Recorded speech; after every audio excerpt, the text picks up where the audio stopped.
About 15 years ago, Acura introduced a new nameplate to the States called the ZDX. Now at the time, the ZDX was a controversial vehicle because this was the first vehicle from Acura designed and built in North America for North America, and it was one of the first SUV coupes out there going head-to-head with the then new BMW X6. Now we haven't seen a ZDX in America for about 10 years, and for 2024, the ZDX is back, and it's once again a slightly controversial vehicle because this is the brand's first ever fully electric production vehicle, and with up to 313 miles of range and 500 horsepower on this Type S version, it's designed to fit the bill as Acura for a performance brand. Now, today we're actually out here in beautiful Santa Barbara, California to finally get behind the wheel of the ZDX Type S, and the big question I want answered, has Acura built a vehicle here that can be considered a strong player in the luxury EV space? Stay tuned to find out.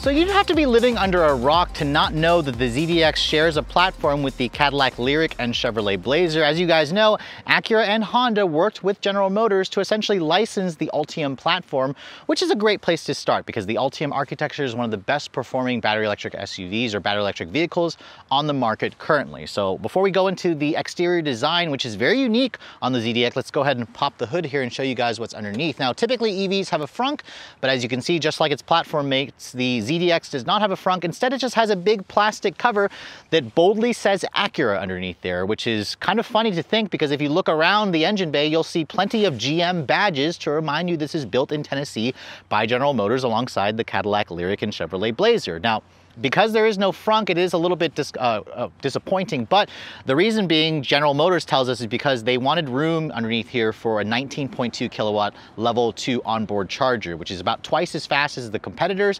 Acura sadly only offers the 11 kilowatt charger, so it'll take around 8 hours to charge on a level 2. But since we're underneath here, let's go ahead and talk about the powertrain specs. Now here in America, Acura will launch the ZDX in 3 different powertrain offerings. The standard version is the A spec with a single motor rear drive. So it's a single electric motor on the rear axle, which means it's also another first for Acura, the brand's first electric, or the brand's first rear-wheel drive SUV, and the first rear-wheel drive vehicle since the original first generation NSX. Now that model makes 358 horsepower and 324 pound-feet of torque. All of them use a 102 kilowatt-hour lithium-ion battery pack, so it's around 20% larger versus the battery in the Honda Prologue, the mechanically similar vehicle. If you guys want all-wheel drive, Acura will sell that to you on the A spec for around $4,000. That'll ramp the power up to 490 horsepower and 437 pound-feet of torque. Those numbers are pretty close to an all-wheel drive Cadillac Lyriq. This Type S model takes things a step further. So this model here offers up to 499 horsepower, just shy of 500. So we'll just round up and say 500 horsepower, but you get more torque at 544 pound-feet. So that's a good 100 more pound-feet of torque versus the Lyriq and of course the A spec with all-wheel drive. The company didn't quote a 0 to 60 time. I'd estimate it to be in the mid 4-second range. It should have a top speed around 130 miles an hour. And unlike the previous generation ZDX, which technically the two vehicles are nothing alike, this vehicle can actually tow a decent amount, up to 3,500 pounds on all the trims, which is up versus 1,500 pounds on the first generation ZDX. Sadly, because this is a bespoke electric vehicle architecture with a big battery pack, it's a heavy vehicle as well. As this sits, this Type S model weighs in at just over 6,000 pounds, which is actually around 100 pounds heavier versus even an all-wheel drive Cadillac Lyriq. But let's go ahead and close up the hood here and talk about the exterior styling, which as you can see, the Acura design team did a phenomenal job with making this vehicle look incredibly distinctive. I mean, to the normal eye, you probably wouldn't be able to tell that this shares a platform with a Cadillac Lyriq or whatnot because it has the corporate face of Acura that we love. You can see the front fascia is dominated by the diamond pentagon grille, which kind of has this kind of 3D printed effect with diamonds in the actual grille texture. You have a big Acura logo here, which houses the radar sensor for the Acura Watch 360 Plus, which is essentially their version of Super Cruise. You can see there's a nicely integrated camera here. And I also love the LED accent line that goes along the diamond pentagon grille. You have the same chicane style LED daytime running light with LED low and high beams, which are the jewel eye look to them. And you also have LED turn signals. Down here at the lower fascia, you can see no fog lights, which I think the car would have looked better with fog lights, but you can see all ZDXs will have kind of like this two-tone finish. Now, I will say the A-Spec has a slightly different front fascia. The Type S has gloss black with actual air intakes, which some active grille shutterings. You have front and rear parking sensors. And then you can see there's this silver trim that goes along the front fascia, which also carries over to the side. I actually think it looks very subtle when you guys go for a light color like this, or you also go for silver. But if you're looking at one of the darker colors, it really pops and stands out in a way that I think doesn't look good. Acura sadly doesn't offer the car with a full paint finish, but that's something that I imagine perhaps some owners will do. The hood I also love because it has a lot of bulges and creases, which really, accentuates the width of the vehicle, which, by the way, the width is around 77 inches wide. It's technically around an inch narrower versus the previous generation ZDX. But let's go ahead and move around the side profile because, like I mentioned earlier, Ultium architecture, it has its wheels pushed out into the corners, which means the wheelbase is extremely long at 121.8 inches long. That's around 8 inches longer in the wheelbase versus Acura's own MDX. So again, those wheels are pushed out to the corner, so it gives it kind of like almost like a long roof wagon stance to it. Its overall length is 197.7 inches long, which is about an inch longer than the Lyriq, around 5 inches longer than the Honda Prologue, and around 5 inches longer than the first generation ZDX. So this is, a nice sized, mid-sized two-row SUV, but it's not the biggest SUV. That's technically the MDX still. You can see the wheels. This is also the first Acura vehicle to get the largest production wheels ever at 22 inches in diameter. It's riding on a 275 by 40 R22 Continental Conti or Premium Contact 6 all-season tire. You can spec in a summer tire for $1,000. The wheels, you can see, have a directional spoke to them. They are the Berlina black with the machined face. You can also go for an all black finish if you guys go for the summer wheels. And you can see the brakes massive on the Type S, 15.3 inches in diameter. That's 3 inches larger than the A-Specs wheels. And you also have those bright yellow painted Brembo 6-piston calipers. So that's unique to the ZDX. You can't get those brakes on a Cadillac Lyriq, for example. The suspension, multi-link independent at all corners with adaptive dampers. That's included on the A-Spec model. The Type S takes things further by adding a 4-corner air suspension. That air suspension actually comes from the MDX. So that's a unique Acura part that surprisingly fits and works with the suspension package for the GM Ultium vehicles. So I think that's a really cool feature. It should give the ZDX Type S a unique ride and handling characteristic, which we'll talk about when we get out on the road. In terms of the ground clearance, you have around 7 inches of ground clearance on this vehicle, which again, you can raise the vehicle up to 2 inches with the air suspension or lower it by an inch, depending on what drive mode you're in and how you're, if you're going down the road. Now you can see here, this is the charge port door. I don't like the Type S badge here on top of the door. I think it actually looks like a Pep Boys special where somebody went into Pep Boys and just bought it and stuck it on here. I would have preferred the Type S badge to be kind of down here at the lower fender, but you can see the door opens up manually, unlike the Lyriq, which is power. And you can see it has the standard combo plug here. So it's got the J1772 with the CCS. I believe Acura, just like GM, will eventually adopt the NAC plug, but with a 102 kilowatt hour battery pack, you're looking at 278 miles of range on this particular model here because it's a Type S. Now, if you go for an A-Spec with the smaller 20-inch wheels, your range will improve to 303 miles. The longest range version is the A-Spec rear-wheel drive, which will do 313 miles of range. That's average range figures. And in terms of the charging, this will accept up to 190 kilowatts, which means Acura says you can go from 20 to 80% in around 42 minutes, which is an average time. Again, I would prefer to see it under 30 minutes. A lot of the really fast ones can do it in under 20 minutes, but it's certainly much better versus what you find in this car's main Japanese rival, which is the Lexus RZ. On a level 2, like I mentioned earlier, it'll take around 8 to 9 hours to charge from 0 to 100%. Now, the rest of the side profile, there are some unique styling elements here on the Type S. You can see mirrors are black painted with their power folding. They have a turn signal integrated into them. You have a nice camera. You also have a black painted roof, which is standard on the Type S. It really kind of gives this car an even more aggressive design. I also love the low profile black roof rails with the panoramic glass sunroof, which also opens up. Acura says it's the only vehicle in the class that has an opening panoramic sunroof, although I think they're excluding the GM vehicles. And this exterior color is called Snowfall White, which is also a different white color versus what Acura typically offers. I think it's actually a General Motors color. There are 2 exclusive Type S colors, which is Double Apex Blue and then the Tiger Eye Pearl. Those are actually Acura colors. The rest of the color palette, I think, comes from General Motors. You can see the rest of the profile here. The D-pillar here has this kind of floating roof design. There's some chrome along the upper portion of the window trim.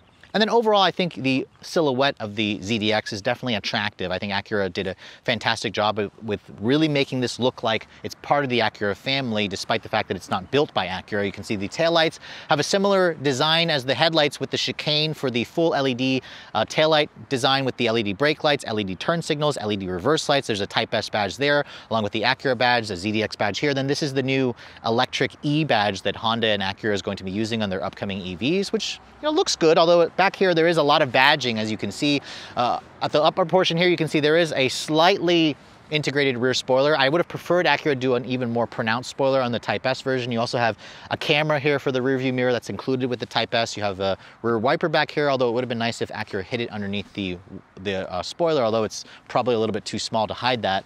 And then down here at the lower splitter, you can see it looks a little bit too plain to me. I would have liked to see more aggressive rear splitter designs just to show off that this is, again, a high-performance Type S variant. Now, the liftgate, you can see a power liftgate is standard. The Type S adds a hands-free function where you can just kick your foot underneath there, and that'll allow the liftgate to open if your hands are full. And in terms of the cargo space, the new ZDX does have more space versus the old ZDX. This model here offers just under 29 cubic feet of space, with the second row seats up, as you can see, which is pretty decent. It's pretty similar to the Lyriq. You can open this up here. You can see there's a little bit of underfloor storage. I think you can actually remove these clips here and take this little panel out for an even deeper storage compartment. There's some aluminum trim over the skid plate here.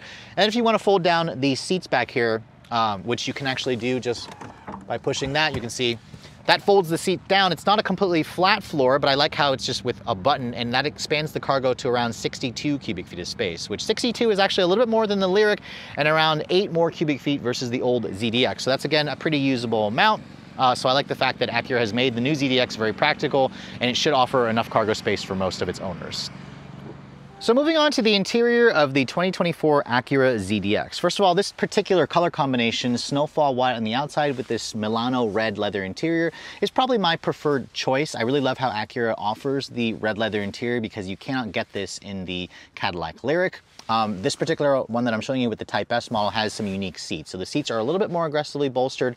These are Milano leather seats with the ultra suede accents with the contrasting stitching. You also have the Type S badge embroidered or embossed on the actual head restraints, which also looks pretty nice. And these seats adjust in 16 different ways. They're heated and ventilated. If you guys are looking at the A-Spec trim, you won't obviously have the Type S in the headrest, and the seats will also go down to a 12-way power, but you'll still keep the heated and cooled function, which is definitely a nice touch. Now, getting inside, the ZDX has around 7 inches of ground clearance, so it has a nice, easy step-in height. When I shut the door has a nice solid sounding thunk. It adds to that impression of quality. And then you can see, here's the key fob for the vehicle. If you guys have never seen a GM vehicle, you might think, oh, it looks like a new key fob. You can see there's usual buttons for unlock, lock, remote start, open up the trunk, and panic. And then you can see the Acura logo here. This is exactly the same fob that you'll find on some Chevy, GMC, and Cadillac and Buick products. So don't really love to see that, but Acura does offer their key card, a digital key card where you can use just a little credit card style key to actually get in and out of the vehicle.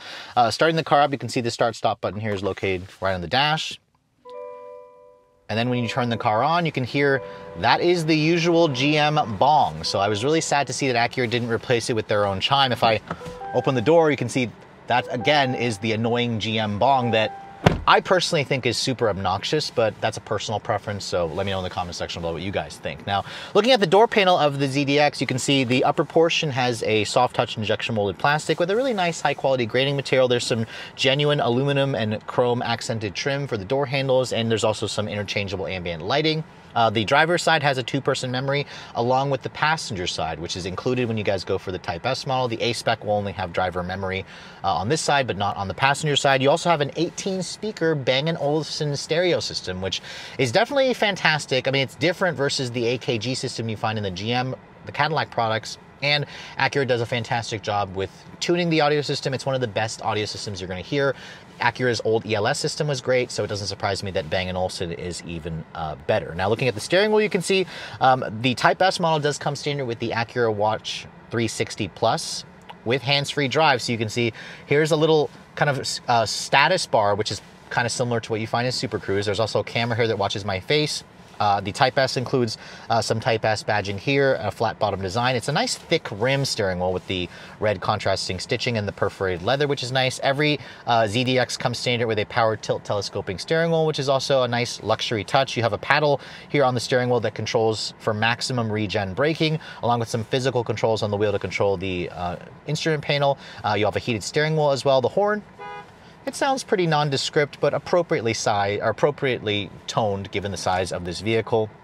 And then you can see a lot of the switchgear in here is all General Motors. The transmission selector is over here, so if I want to put it into reverse, you can see pull it towards you and go up and that goes into reverse. This car also includes a 360 camera view along with a curb view. That's included when you guys go for the Type S model. The graphics and resolution, I will say, aren't fantastic. I actually think it's a little bit on the grainy side, and I've seen better resolution from other GM products, so don't particularly love that.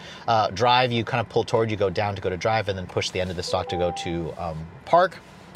Your headlight controls, so you do have a windshield wiper and turn signal stalk here, but the headlight controls, just like on GM vehicles, is moved into the screen here where you push that. You can, change whether you want it into automatic mode or do it in manual. Most people will just leave it in auto and won't touch it, so I'm not too annoyed about that. But in terms of the infotainment system, you can see the driver faces an 11-inch fully digital cluster, which is slightly customizable. And then over here in the center stack, you have an 11.3-inch touchscreen display with Google built in. And it's also the first Acura SUV to get Google built in. The MDX will be the second Acura SUV. You can see the 11.3-inch display is perfectly fine. It's a little on the small side considering the luxury segment. You have a big volume knob here, which is nice. You can see my phone is connected via wireless Apple CarPlay and Android Auto. I did have a little bit of trouble getting my phone to connect initially. So I'm wondering if this is just a pre-production model, but the software kind of was a little bit finicky, which I didn't love. But you can see once it's connected, the graphics look good. It's very quick and snappy and responsive. You can easily go back to the native system, which you can see the native system almost looks like they've tried to, redesign the software to look like Acura's system in terms of the display and the graphics behind it. You can even adjust the ambient lighting here. When you push the map display, you can see there's Google built in, which is fantastic. It also basically works as well as what you're going to find in like your computer. You can also access some of the controls via here, go back to the home screen there. So overall, the system works pretty well. If you want to access like your drive mode selector or your one pedal drive, push that button here and that'll bring up your one pedal drive. You can see you can set the level there to off, normal, high, or you can turn it off completely. There's also another separate drive mode selector here, which if I start pushing that, you can see it actually shows a pretty nice graphic. There's a snow mode, a sport mode, an individual, and a normal. Surprised to see there's not an eco mode. I also love the way the car looks with the graphics there. I think it looks pretty cool. There's this weird flaw there where I think that actually allows you to just kind of turn on the one pedal drive, but it almost looks like an afterthought. Like, I don't know why it's getting cut off in the screen, so I don't know, again, if this is an early pre-production car. The rest of the dash, you can see, has some pretty nice materials. You have some actual leather over the upper portion with the contrast stitching. This is real leather and real stitching, which is nice. It kind of carries over the instrument panel hood, which is a nice touch. You also have a heads-up display. That's included on the Type S trim. I believe it's also included on the A spec as well. And overall, the interior quality definitely makes a great first impression. But again, if the switchgear really kind of bothers me a little bit that I see so much General Motors, it also kind of messes with my mind a little bit because I feel like I'm in a Cadillac or a Chevrolet or a Buick or GMC, but I see an Acura logo here, which again is really confusing for somebody who's constantly in these new vehicles. Now over here you can see, love the fact that there are hard buttons and knobs for the dual zone climate control. Technically it's a tri-zone. The rear seat has their own climate functions as well. You have your heated and ventilated seats, which is actually a hard button here on the dash, which is really preferred. You have 2 USB-C charging ports. There's a big area here where it's non-slipped, slip area, which is nice. You can put, loose change, your wallet or keys here. You have another 12-volt power outlet here. And you can see on the center console, instead of some annoying piano black, Acura went with a kind of like a flat gray look, which is going to be more durable. It's not going to show dirt and scratches as well. You also have cup holders here. Your wireless phone charging sleeve is right here. Acura says this is their first designed where it's kind of like a sleeve for your phone to fit into it. But again, it's kind of a GM product car. My phone fits into it nicely, but I don't like how it just kind of wallows around. In the GM vehicles, they have a little bit more padding around it. So the phone, it fits in like a glove as opposed to it kind of sliding around. There's more stitching over here, of course. There's a nice padded center console. And then when I open this up, you can see the center console storage area is pretty big, although it doesn't have any power outlets in there. There's a little bit of LED lighting, but it's certainly very, very usable. Above me here, you can see there's a big panoramic sunroof, which is standard. It also opens up to vent air. Acura says this is the only vehicle in the class where the sunroof actually opens up to vent air. I'm not entirely sure that that's the case. I have to remember if the GM vehicles also do that. Maybe they're excluding the GM vehicles. The Type S model also includes this digital camera style rearview mirror, which is also auto dimming, frameless. It's fantastic. It's only included again on the Type S trim, if you guys prefer that. The seats I mentioned earlier, premium Milano, they're also pretty well bolstered and they're comfortable. The leather feels good, but they're not quite as aggressively bolstered as I expected a Type S model to be. I found myself kind of flailing around in the seat a little bit, so maybe they're designed to accommodate people of wider frames. The glove compartment you can see is a bin style. It's damped but not lined with felt. It offers a pretty good amount of additional storage, but overall the interior certainly feels much better put together versus the last Cadillac Lyriq that I was in. The technology is good. It has most of what you expect. I would like the screen to be a little bit larger, but again, you have to look past the fact that it uses General Motors switchgear and software, but other than that, it's a very nice place to spend time. Now moving to the back seat of the ZDX, this is where the car's really long 122-inch wheelbase is going to give you plenty of space back here. Acura says there's around 39.5 inches of legroom, which definitely puts it among the tops in the segment if you guys are looking for a really generously sized back row. Now you can see in terms of the seat back themselves, you have the same Milano leather with the ultra suede and the contrast stitching and piping. The seats do have the ability to slide or fold completely flat, although you can see there's a little bit of a slope here, so it's not a completely flat fold down area. But it's definitely nice that, you know, it does give you that option. You can see the seats themselves, they do have the ability to recline ever so slightly. There's just either that position or the recline position, so it would be nice if it offered a little bit more adjustability there. But getting back here, you can see for somebody my height at 5'7", let me go ahead and get back and shut the door. You can see plenty of space. This is essentially where I'd have the front seat to drive. The floor is completely flat back here because remember, it's built off of a dedicated EV architecture. You do have rear seat air vents back here, which is a nice touch. You also have tri-zone climate control, your own separate climate functions here with fan speed and temperature controls. You have 3-level heated seats, which is included. This right here is only included on the Type S. It's not available on the A-Spec. You have 2 USB-C charging ports, an actual 110 power outlet here, which is a nice touch. You have 2 storage cubbies here in each of the each of the seat backs for the front seats. And then the Type S also includes these manual retractable sunshades, which I think is a feature that a lot of parents are going to really appreciate. You can see the upper portion here has the same soft touch injection molded plastic. You still have some ambient lighting strips here that mimic the front. You have real alloy trim, metal speaker covers padded over here. And then I forgot to mention, all the windows are one touch up down for all 4. So that's also a really nice touch. Over here on the center, you can see there's an armrest that folds down, gives you 2 cup holders. In terms of the headroom space, I will say the lower roofline of this car definitely feels like headroom is tight. I mean, for my height, it's good, but if you're over 6 feet, you might find your head getting close to the ceiling. Thankfully, this panoramic sunroof does come all the way to the back row here. This doesn't open up, but it lets in some nice natural light. So overall, if you're looking for one of the bigger back seats in the segment, the ZDX is definitely one that should make it to the top of your list. So this is the first time Acura is offering a Type S version of the ZDX, and with nearly 500 horsepower, let's go ahead and see if we can get 0 to 60 hours. We'll brake torque it.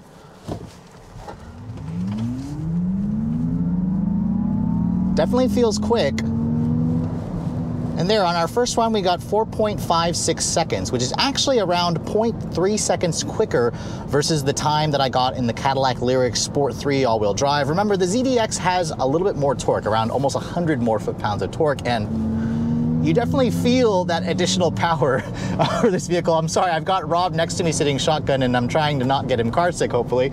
But this thing definitely feels quick, and 4.5 seconds is about a second faster versus the MDX Type S. Now remember, the 2 vehicles share absolutely nothing, because remember, this is a fully electric vehicle built on a bespoke GM Ultium architecture. And it also has, you know, an adaptive air suspension. The air suspension on this car is definitely very unique, and we'll talk about a little bit more of that later on. But I have to say, for a car that wears the Type S badge, I think the acceleration is good. I mean, it's very much quick, but it's not like blisteringly fast that's going to give you, you know, tunnel vision like some other EVs. But that's kind of not the way that Type S has always been. Type S is all about refined performance that is track capable. But on the ZDX, I wouldn't say that you could take this to a track, but I will say that, you know, it does have, you know, the power that I expect from a premium electric SUV. And I also like the fact that it is quicker versus a Cadillac Lyriq, because I was a little disappointed with the acceleration speed of the Lyriq. I thought that the Lyriq felt a little bit sluggish.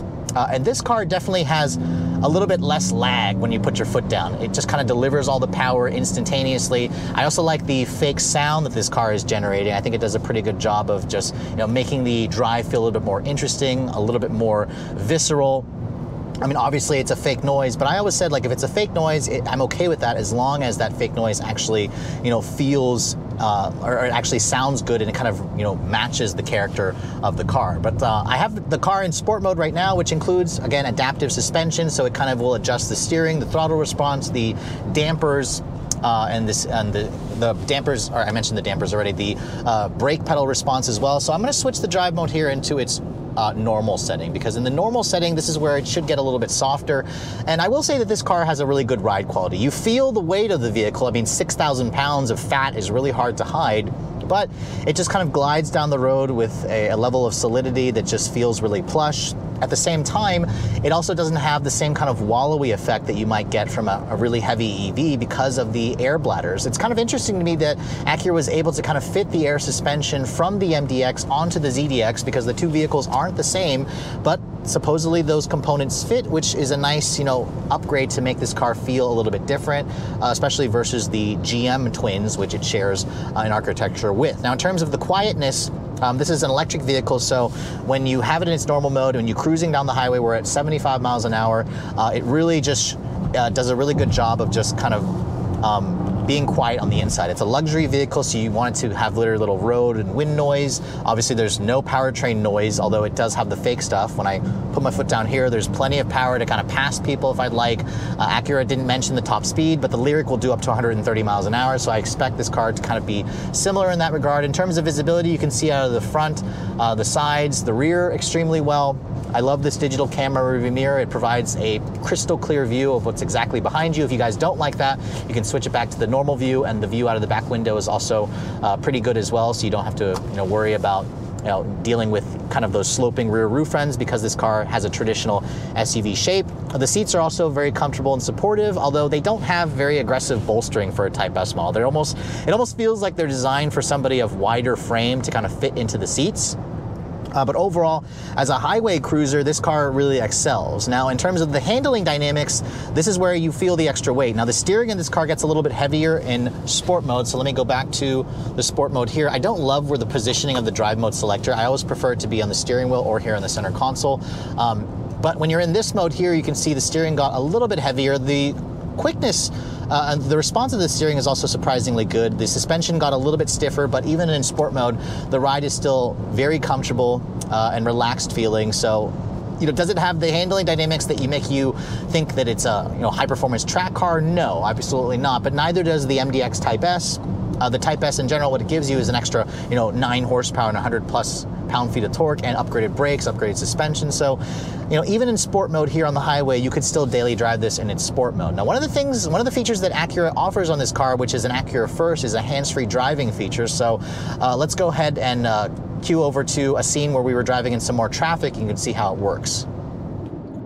So the new Acura ZDX features a lot of firsts for the Acura brand, including a new hands-free drive feature called Acura Watch 360 Plus. Now that's basically a fancy word for Acura's version of General Motors Super Cruise, which, as you guys know, you guys have heard me say, it's one of the best hands-free driving systems that you're going to find in the industry. And Acura basically gets to take advantage of that. So we're here on an interstate. To activate the system, it shows a little steering wheel icon in the instrument panel, just like on the GM vehicles. You basically, once that shows up as gray, you can push this button here, it turns green, and it also shows the little green LED in the status bar of the steering wheel, along with the camera that watches your face. It also offers automatic lane changes. So I have it set to 75. We're here on the 101 freeway in California heading north, and basically the car will actively keep me in the lane. It'll also initiate lane changes if it needs to. It'll actually will constantly scan around the vehicle to make sure that there's enough space to do so if it needs to change lanes. And the system works pretty much as good as any other GM vehicle. So my brain is a little confused right now, because it's literally telling me I'm in something like a Cadillac with the way the buttons and the controls look, but I'm sitting here staring at an Acura logo. I'm kind of watching the road, and you can see my hands are still off the wheel, and it's perfectly fine. It's perfectly fine to just keep me center of the lane. It keeps a really good following distance from the vehicle in front. And this feature, this Acura Watch 360 Plus, is standard on the Type S trim, sadly not available on the lower A-spec trims. You do still get adaptive cruise control on those trims, but if you want basically the hands-free drive feature, you have to go for the Type S model, which honestly makes highway driving even better. I mean, this is where, you know, you could go either way. You could either be upset that Acura is basically using General Motors technology, or you could be happy because this is one of the best systems in the industry, and it's great that Acura is able to take advantage of it. Keep in mind, if you're looking at like the Honda Prologue, this system is not available in the Prologue, because remember, everything's kind of like in a hierarchy. So I'm just really happy that GM was willing to share this technology with Acura, and it kind of gets me excited because Acura doesn't have their own hands-free driving feature. So it would be nice to see the company introduce something like this, down the road. You can see this Jeep's about to cut me off. The car slams on the brakes, it sees the car and it backs off. So very impressive technology that I think a lot of people are going to end up using a lot, especially if you plan on going on those longer road trips. So Acura's version of Super Cruise definitely works extremely well, and I think that a lot of owners are going to be surprised, especially if you've never been in a GM vehicle. This is a game-changing feature that I do hope that Acura eventually adds. You can see earlier I wasn't getting it to do the auto lane change. Now it's doing it where it vibrates my seat and then it switches the vehicle over. It checks your blind spots, obviously, to make sure that there's nobody there. This trucker happened to move over and it's slowing the vehicle down. The trucker is moving out of the way and it should speed up relatively quickly. Come on, it's adding power, accelerate. This is where I don't really love adaptive cruise, is it takes too long for me. I'm a little impatient. I like it to kind of close the gap a little bit faster. But overall, in terms of the driving dynamics, does this car feel like an Acura from behind the wheel? I mean, no, not really. It feels very much like a premium electric vehicle. If you've driven other premium electric SUVs, this is definitely going to feel, like it belongs in the luxury space. Does it have the same kind of mechanical feel as other Acuras? No, but that's not a bad thing. It just is different. That's the thing about the ZDX, is it's so incredibly different that if you are very loyal to Honda and Acura, you've never driven an EV, you're going to be quite impressed with the overall feel and demeanor of this car. I think the acceleration is also, quick. Could it be quicker? Yes.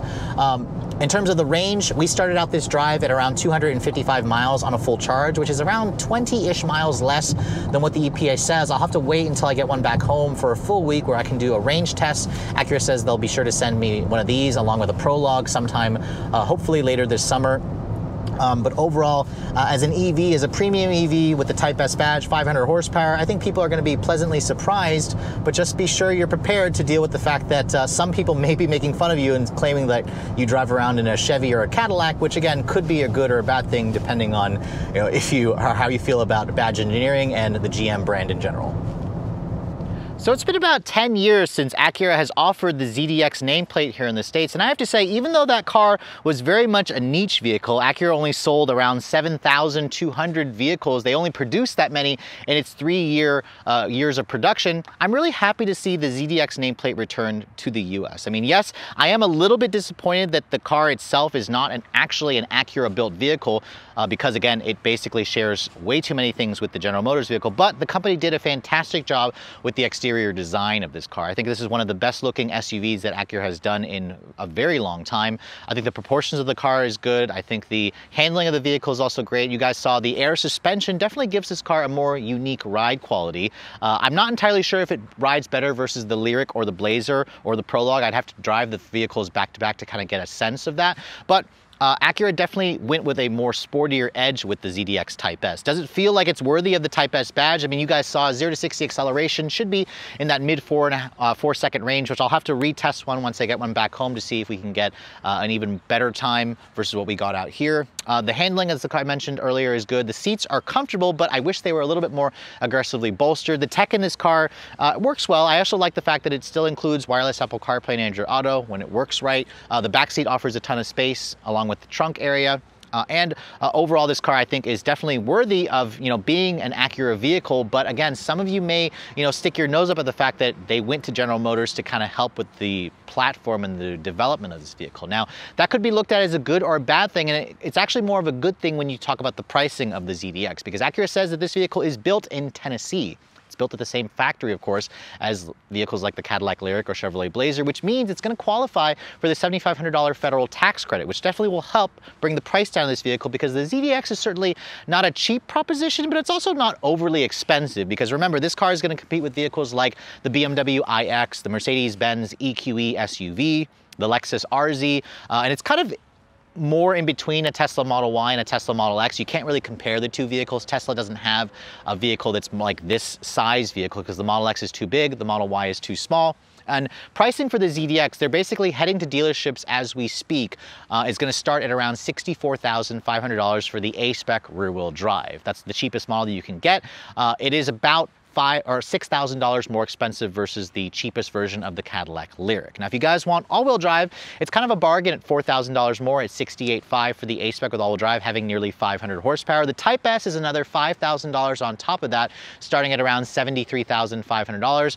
This particular one here with the white exterior color and destination comes to $75,450. If you guys want the black wheels with the summer tires, that's an extra $1,000. So you're looking at, again, 75 grand minus $7,500 federal tax credit. It puts this vehicle in the upper $60,000 range, which I think is actually a pretty good deal, because remember, if you're looking at like the German competitors like the Audi Q8 e-tron or the iX or the Mercedes-Benz EQE, the Acura is a good $20,000 less expensive, but the Lexus RZ is around $10,000 less expensive than this vehicle. But I'd argue that the RZ is a worse EV, but it's probably a better vehicle in the fact that it's actually a Lexus. It's built with Toyota and Lexus parts. But if that doesn't matter to you, the new ZDX is certainly worth a look. And also keep in mind that Acura is working on their own bespoke platform, which should be coming sometime in 2026. But for now, the Ultium platform is kind of like a stopgap to kind of get them into the EV space. And as long as you're okay with the platform sharing, the new ZDX is certainly worth a look. With all that said, hope you guys have enjoyed my full overview on the brand new 2024